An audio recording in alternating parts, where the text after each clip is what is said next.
Hello everyone, welcome back to 23 Foils. I'm your host John. What we have here is Dragon Den Set Championships, top 4, round 1. We are in a Ruby Amethyst mirror. I am mulliganing hard for card draw. As most people must know by now, the mirror is determined by card draw. So here we see me, unfortunately, inking one goat to get the ball started, which is fine early game, but awful late game to get out that Chernobog, try to get that draw engine going. Normally I'd leave it on board and keep questing, but I believe I was having a hard time finding something to ink, as sometimes it is worth holding on to stuff like Castle or Maui in this matchup for a very long time. You don't ever really want to abandon your win condition. He plays the aggressive turn 2 Flynn, which means I need to find a way to just shut it down temporarily. And with a Sisu, we have that.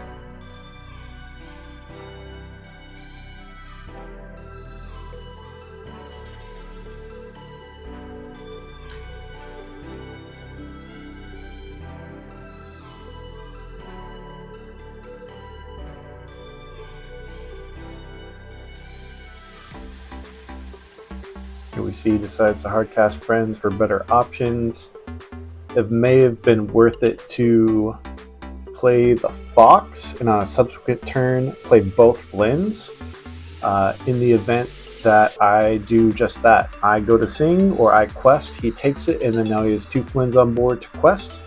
Now he's unfortunately in a little bit more worse spot. Typically in the Ruby Amethyst mirror, you never ever want to play a castle when they have an enemy on board, but because they're at 3 ink, I know they can't possibly bring out a Maui, that the most they could hope to do at this point is 6 damage, and also allowing me to clear their board. I believe I have a King Undisputed in hand, kind of planning ahead that if I bait them to swing in and leave 1 health on there, that I can still clear their board and keep questing hard. Which is always what you want. A castle with 1 health might as well be the same thing as a castle with 7, especially when they have 0 board state, because that means that they're having to spend a Maui to clear it just for 1 damage, which is a great position for you to be in. My opponent is a super nice gentleman. He owns a card store out of Ukiah, California. I'll be trying to find the name of that and link it in the description. He was an awesome player, awesome opponent. Very kind, and he realized I had a lot more experience than he did in the mirror. And after the match, and even during this match, there's a couple times he's like, yeah, I think this might be a misplay, maybe let's talk about it later. So we'll get to that here in a bit, at least for the one that's on camera. I absolutely love the opportunity to help other people improve, even if that more or less maybe hurts me, but it's great to always help people become better, because that's the only way we become better, is by having tougher competition. There we see I didn't have the King Undisputed and opted for trading the Sisu, and then getting some card draw, keeping him in a kind of a hard position where I have a character and a castle on board. Ultimately leaving him in a place where he would need to Maui or play something small and fox it, allowing me to keep my board state and keep drawing cards and getting that passive war game.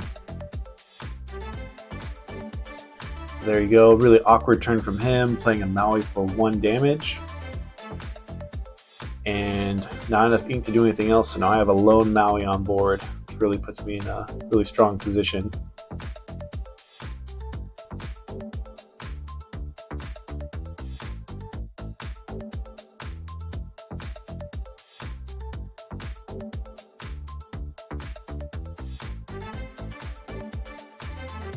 As you are probably aware, Ruby Amethyst really has 2 schools of thought,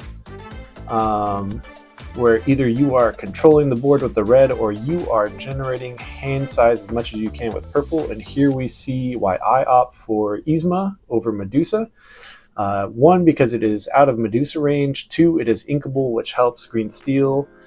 It also has the ability to quest for 2 against any blue player that's playing around King Undisputed, you can choose to get rid of Tamatoa because, let's face it, they're going to draw cards anyway and might as well clear the big body that's going to quest for 1,000,000. And in this time in the mirror, that was a 5-card turn for me, using Rabbit to sing, Yzma to target Rabbit, drawing for Rabbit, leaving the board, and then drawing 2 additional cards for the Yzma effect. Really cementing my hand size, and ultimately I feel 9 times out of 10 this matchup is determined by how many cards you have in hand. The person with the most amount of options to make the best decision is typically going to be able to pull it off. We see here he decides to try to play it safe with a Castle and Flynn, thinking that he stands to possibly gain 5 lore a turn. Unfortunately, because of my hand size, I'm just planning how to best utilize my board state. There was a time in the past where I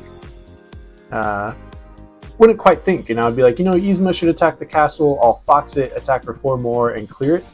Where these days I feel like I've become more privy to the fact that lore is the most important and you should always secure it while you can.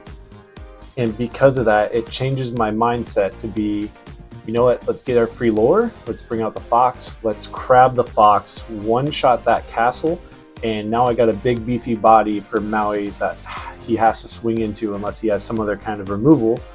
And even if he has that, King Undisputed, something like that, I could still choose to get rid of Crab, forcing the Maui to trade in and be exerted.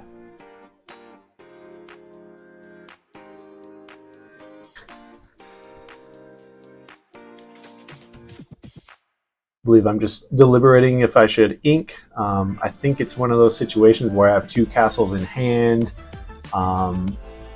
and like a goat and the snake, something like that, where everything I have in hand has a value, has a purpose, and is just not reached that time yet. So in this matchup, I think one of the most important things is knowing when to ink. I know I'm not really in danger of needing to be at 7 ink because I can always ink turn of to play B prep. The next school of thought besides staying at 6 is getting to 8 for that double castle play, that goat and fox play, or double goat play.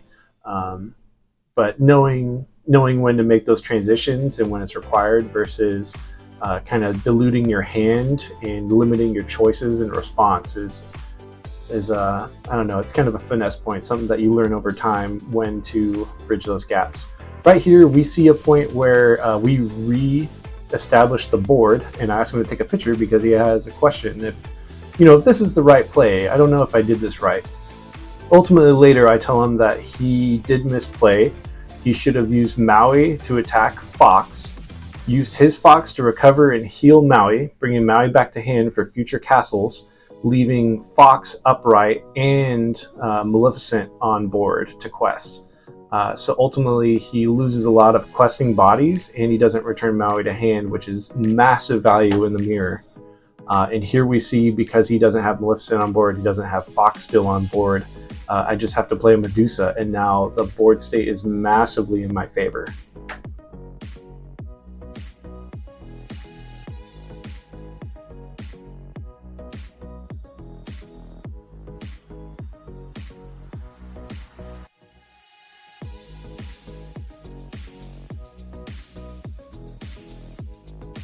A little bit of deliberation on his side if we should play out for ink.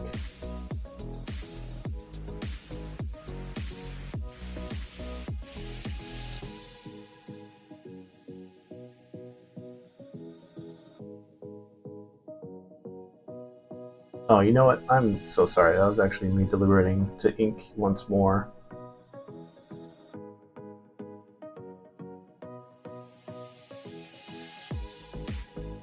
Yet again, I was sorry, taking extra time. Same thing to whether or not to ink castles or whatnot. In the future videos, I do wisen up and have the camera tilted where you see my hand the whole time instead of my opponent's. So that's something you can look forward to in future set champ videos I have.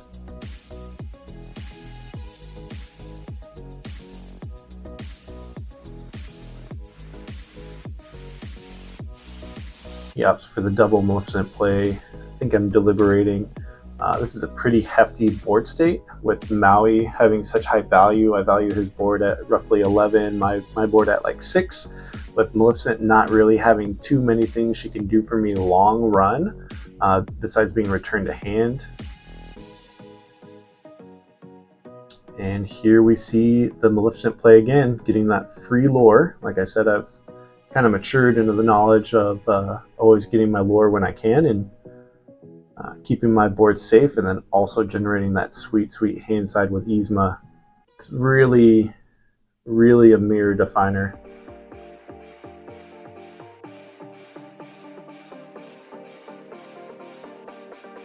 I said I highly value it over the Tremaine. And speaking of, because I have one character on board, I know to play around it. Just so happen to have the Chernobog in hand, and decide to protect Yzma. And we even see in his hand for a long while there, he was deliberating on the Tremaine play. And unfortunately for him, that will just clear the Chernobog, leaving me able to still quest for 2, and presenting me with a wonderful board state to decide to finally be prepared. He knew it was coming too. It's maybe one of those scenarios where he's playing to his outs and hoping I don't have it and doing the best he can. But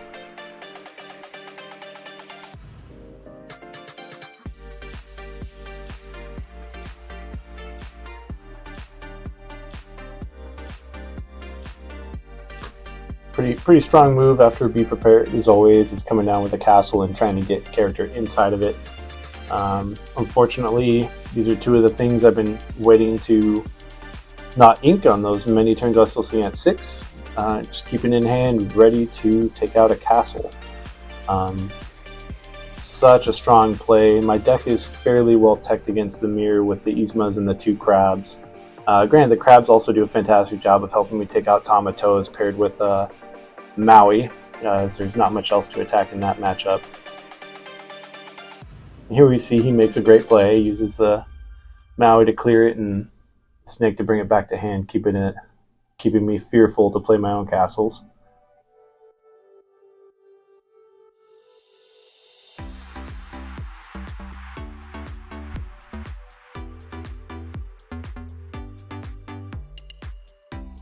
Right now I'm kind of driving the game. I'm kind of in the lead position, so I don't mind just getting card draw back. My opponent asks how many crabs that's been, because he realizes how potent that was against his castle. He remembers maybe killing one earlier and knowing I bounced another one back. So I kind of just let him know, yeah, there's just the one you killed earlier, and there's at least one in my hand. I can't tell you how many are in my deck.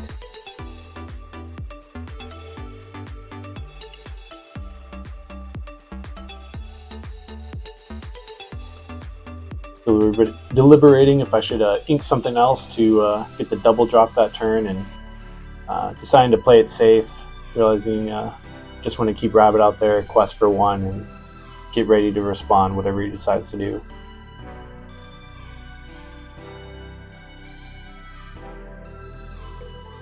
Brings out a Sisu, goes for 1, kind of giving me a pretty open board state.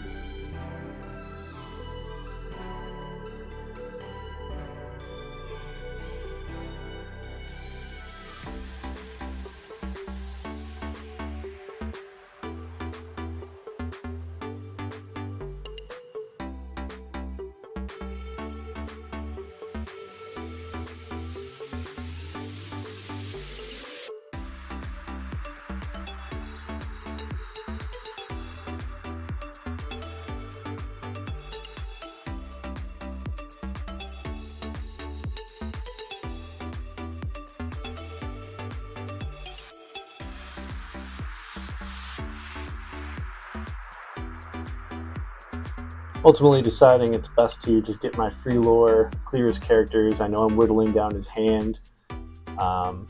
Unfortunately, I didn't know this, but half his hand is be prepared, keeping his choices very limited.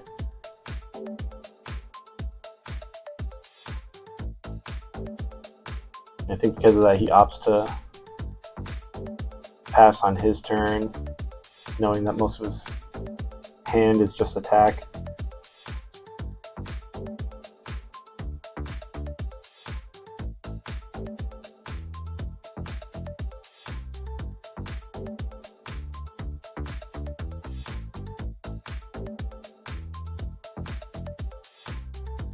Finally deciding it's time to go to 8 ink, so I can also drop that castle.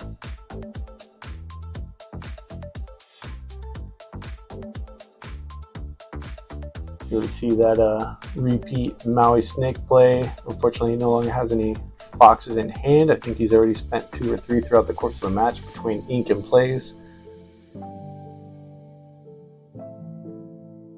And there I go, clearing the board. Playing a goat and another castle, kind of guaranteeing me the victory. Knowing he can only clear 1 castle and I still have 2 on board to quest. And there he decides to scoop and kind of show me his unfortunate hand. I kind of reveal what all I had left working with myself. Looks like I had a couple snakes there to bounce the goat and still had another rabbit and a Medusa to answer a small target. Pretty great game, showcasing how to play the mirror fairly well. Hope you enjoy it, and look forward to going over round 2 with you guys.